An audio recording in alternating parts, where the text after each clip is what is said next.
परीक्षित बड़े आनंदित हुए। प्रभु आनंद आ रहा है, आनंद बरस रहा है। इसी तरह का कोई प्रसंग और भी सुनाओ जहां भगवान की महिमा, भक्तों के ऊपर कृपा, ये सब प्रसंग हो। तब उन्होंने समुद्र मंथन की कथा सुनाई है। वो कहते हैं कि राजन, मैं तुम्हें वो कथा सुनाता हूं जिससे तुम्हें मालूम पड़ेगा कि देवताओं को अमृत कैसे प्राप्त हुआ। देवताओं को जो अमृत प्राप्त हुआ वो कैसे प्राप्त हुआ। तो एक बार वैकुंठ में दुर्वासा जी गए भगवान के दर्शन करने के लिए।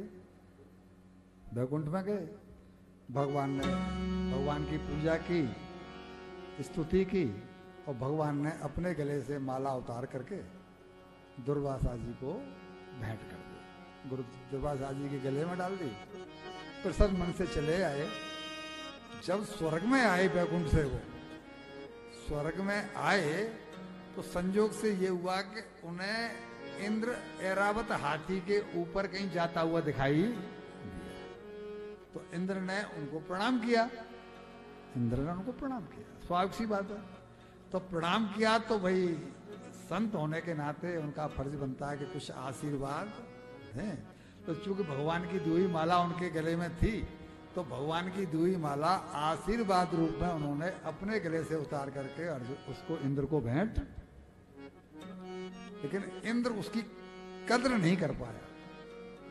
इंद्र ने उस माला को डाल दिया ऐरावत के सर पर।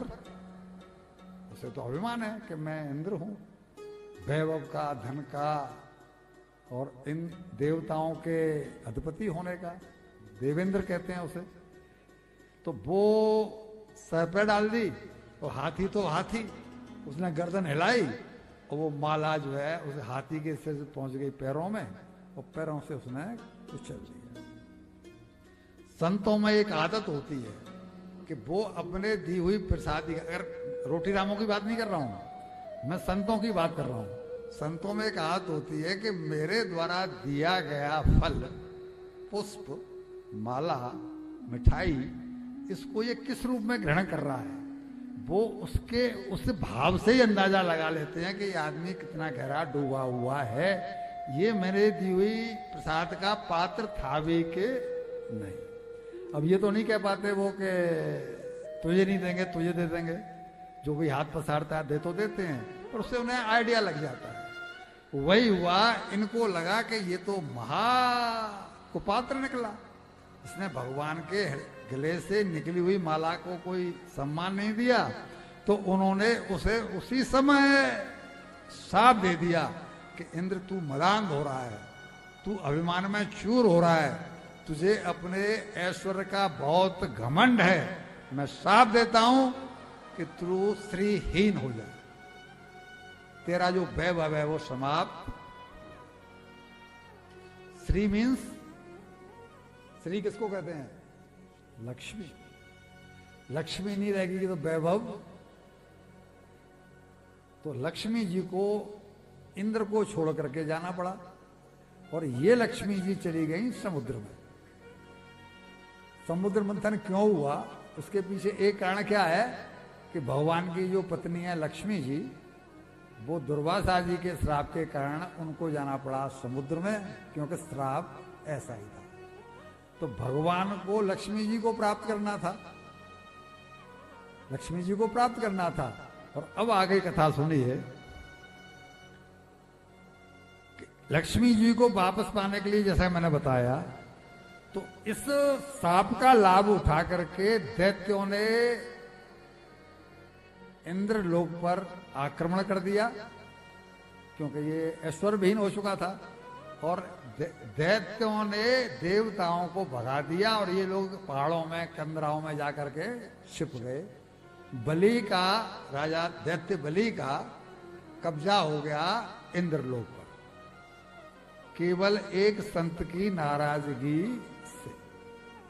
तो अब सारे देवता लोग भगवान के पास दुबके चुपके पहुंचे कि प्रभु हमसे भूल हो गई, हमारे राजा इंद्र ने और ये गलती कर दी। उन्होंने उस माला को, आपके द्वारा दी हुई माला को सम्मान नहीं दिया।